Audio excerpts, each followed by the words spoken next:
Thank you, honey. You just made my day. You don't get to hear that very often, that you get better every day. So God bless. Oh, every year. Okay, not every. Just take a little bit. Hey, while I'm up here, I want to point out some of my most proud accomplishments, I guess, and that is my children. Sydney is right here, the beautiful little brunette, and only her almost stunt double sister-in-law Meredith right there, and Meredith's husband, my son Griffin. So that's the Perry crew right there, all come to the fair. I got up here and I was trying to figure out how to get this hay back to Texas. I'm telling you, we got a monster drought going on, and keep our old Texas farmers in your prayers. It's pretty tough down there. But flying in out here today was just magnificent as we came in last night, actually, and looking at it all. Y'all got it going up here. We flew over just miles and miles and acres and acres and acres of beautiful corn crop that is going to make some farmers around here have a big smile on their face. And I grew up on a farm. My dad was a dryland cotton farmer. And now you want to know how I learned my faith? Be a dryland cotton farmer, and you understand that you're going to spend a lot of time asking the good Lord to do something on the weather side of things, whether it's dry up or rain or whatever it might be. But my entire growing up time in 1960 through 1972, I was in high school going off to Texas A&M University. Got any Aggies in the crowd? We got to have some Aggies in the crowd. That may not be an Aggie over there. I'm pretty sure.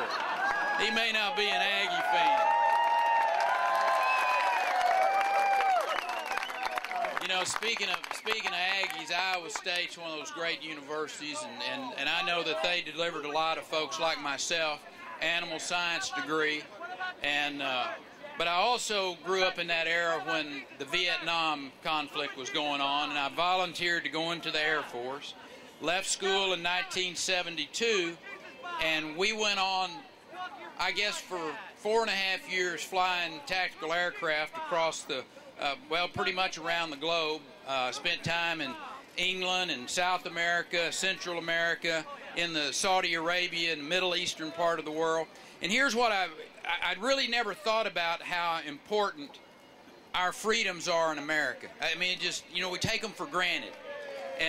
But living in all of those different countries, and I saw the different types of governments that they had. You know, and I lived in places that had theocracies and monarchies and dictatorships and different types of representative government. And I saw how people's freedoms were limited by some of those governments.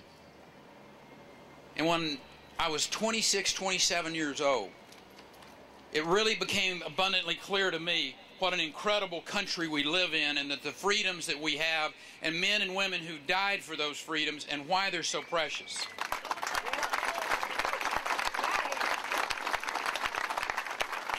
You know, my dad was a tail gunner on B-17s in 1944, flying 35 missions into Nazi-held Germany. And by the grace of God, he got to come home and go to his little piece of farmland and just want to live in peace and be married, and he did. And that great generation we owe an incredible thanks to. But yes, and a bunch of them are in this audience here today on Veterans Day as we are saluting our veterans. But let me tell you, this generation that we have today is just as selfless, just as sacrificial. Friday, I was going to bury one of your own.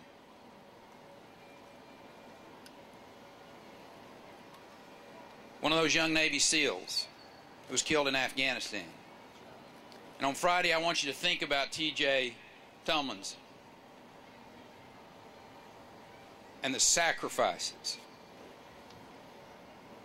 that are still being made today so a guy like me can stand up on a soapbox at the Iowa State Fair and talk freely about freedom and liberty and America, and that we are an exceptional country, and we're going to stay an exceptional country. We don't need anybody apologizing anywhere in this world about America.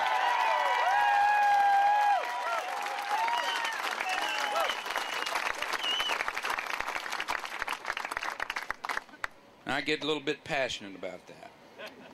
That's okay. I think you want a president that is passionate about America, that's in love with America.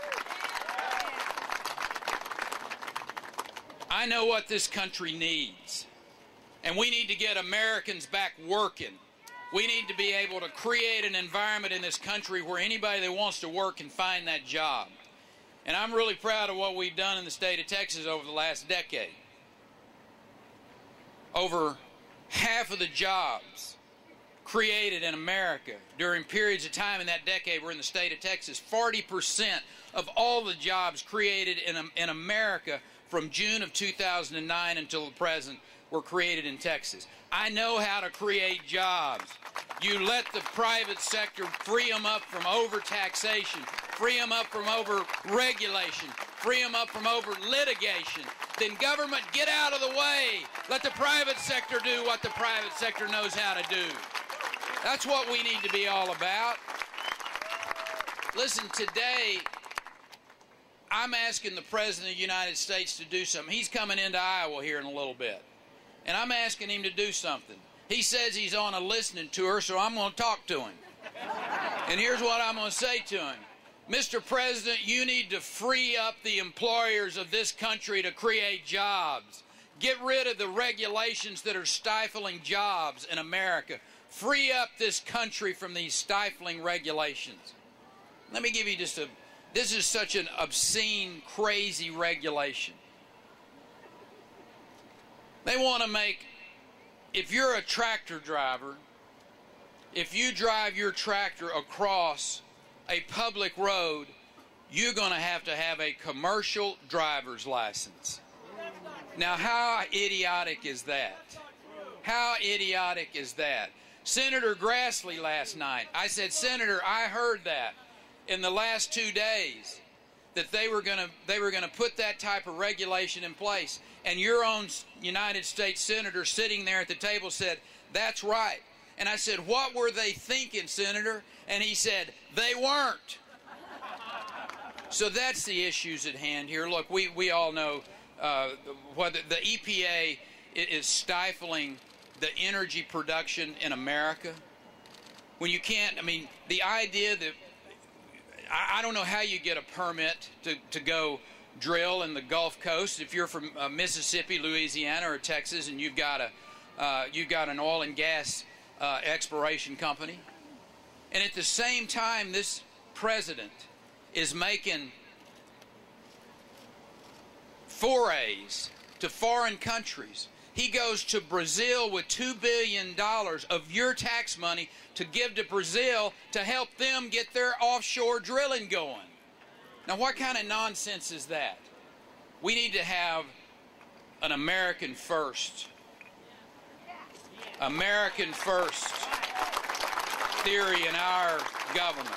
We need to be helping the United States. We need to be free in this country from over-regulation. We need to be free in this country from over-taxation, from over-litigation.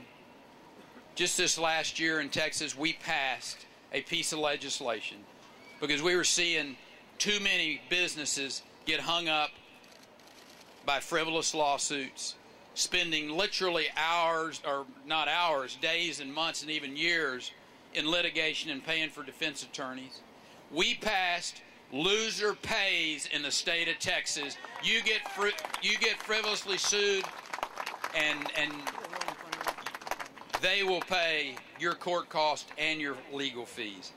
That's the type of thoughtful, pro-business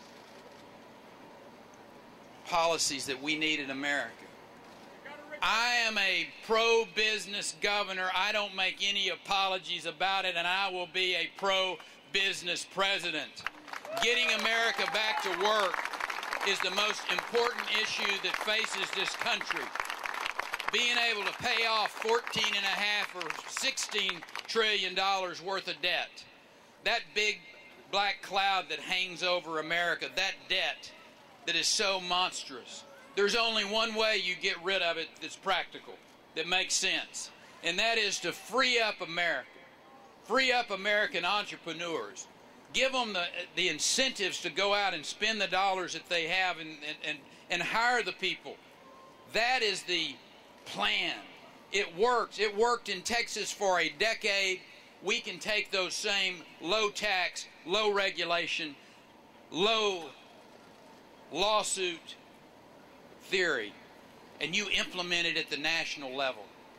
Think about what will happen in this economy, in this world. It will absolutely take off like a rocket. I know that the American spirit is strong. It has just been stifled too long by those that think that Washington, D.C. knows what's best. Well, let me tell you, I happen to be a big believer that some faceless bureaucrat in Washington, D.C. doesn't know best how to educate a child in Iowa. They don't know best how to deliver health care. One of the first things I'll do as President of the United States is sign an executive order to wipe out as much of Obamacare as I can. And then we'll work with the United States House of Representatives, we'll work with the United States Senate to wipe that piece of legislation completely off the books and talk with the states on how to use their innovative approaches, and we'll be able to give better health care, we'll be able to give more health care, and we'll be able to do it cheaper than Washington ever could.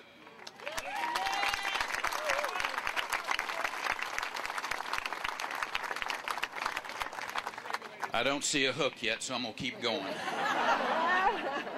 Listen, I want to tell you all as I wrap up, seriously, how honored Anita and I are to get to come up here. We know this is a long haul, but we love this country. I love it enough that I leave the great state of Texas to come and serve this country one more time.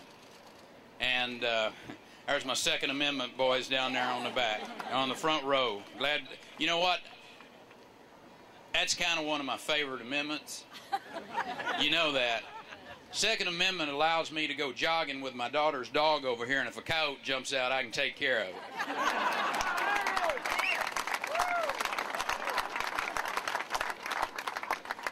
But as I wrap up, I just want to say thank you for the hospitality. This is like going home for me. Rural, small town, farming and ranching people are some of the great backbone of America. It's men and women like you who still believe in this country, that still believe America is exceptional, that still believe that if America can be loose from over-regulations and over-taxation and over-litigation, that we again can be the most powerful, the most influential, and the country that the world needs to be strong. I want to say God bless you, God bless Iowa, and God bless the United States of America. Thank you.